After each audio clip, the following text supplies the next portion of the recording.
Love is like Majnun and Layla. You know, the Arabs use Majnun and Layla. He says, didn't you ask about that place, that neighborhood it's not there anymore?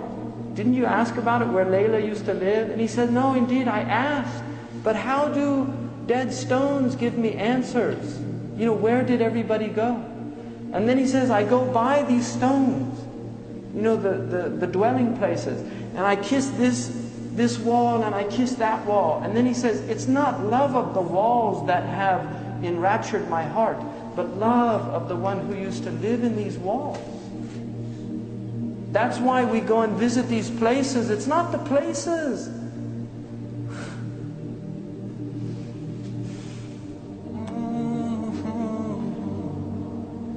It's the beloved. He was there. That's why we go there. Because he walked there. One of the poets, he said, you know, they saw Majnun and he was taking care of this dog, giving it food and patting it. And they said to him, what's wrong with you?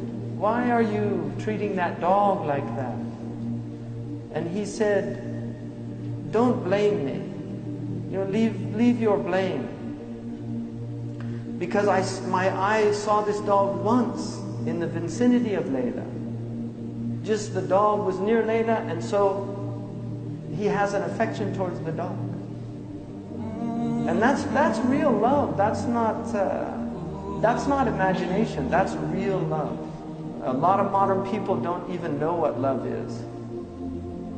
A lot of modern people have lost the capacity for love because they're so alienated from their heart. You know, when you're cut off from your heart, how do you know what love is? Because the secret of the heart is love. And that's love the Sahaba had for the Prophet ﷺ. Bilal couldn't even live in the city. He went to Sham to live in Syria. One time he came back, this was after 20 years, they convinced him to give the adhan. He didn't want to give the adhan. He couldn't give the adhan in the mosque of the Prophet ﷺ. It was so overwhelming for him because he called the Prophet to pray.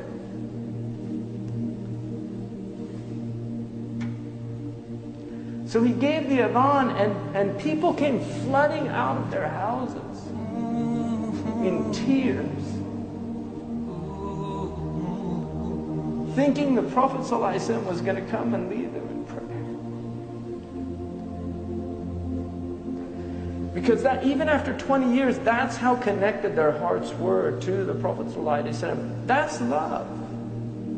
That was the state of these people. It was a state of mahabbah. You cannot love Allah without loving what Allah loves. You don't love the beloved without loving what the beloved loves. When Abu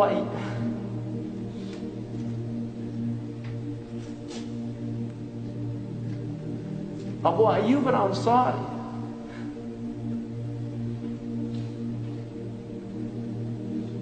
when the Prophet ﷺ came to Medina and he said to let the camel go, when it came and then ascended at the point, alighted at the place where the masjid is now, Abu Ayyub took the bags of the Prophet. And because everybody wanted the Prophet ﷺ, but Abu Ayyub took the bags. And the Prophet said, a man is with his luggage. And he was so diplomatic, he didn't want to offend anybody.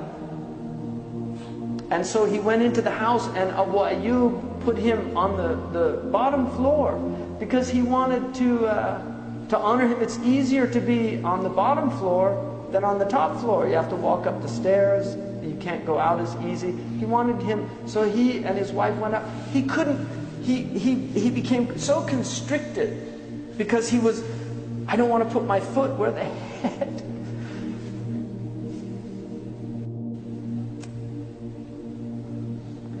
You know, where the head of the Messenger of Allah. This is adab. People don't have this understanding anymore. You know, this loss of adab in our age. So he went and he asked the Prophet, please, we can't stay above you. And so the Prophet changed places with him. And then he would bring the food up. And when the food would come down, he told his wife, show me where the messenger's fingers ate from, and then he would eat from that place. This is tatabbu' al-athar, following the traces. And then one time he took some food up that had garlic. And then when they brought it down, Abu Ayyub asked his wife, where did he eat from? She said he didn't take anything from it. Abu Ayyub said, فَزَعْتُ, I became completely, faza' is like to be in a state of shock. And he ran upstairs and he said, Ya Rasulullah, was there something haram in it? He said, no. He said, it's just garlic. I don't like garlic. I don't eat garlic because I speak to angels. And angels don't like bad sense. Angels like high sense. But his state when he saw it, did I do something? I mean, that is adab. Because it's mahabba, it's from love. He had so much love.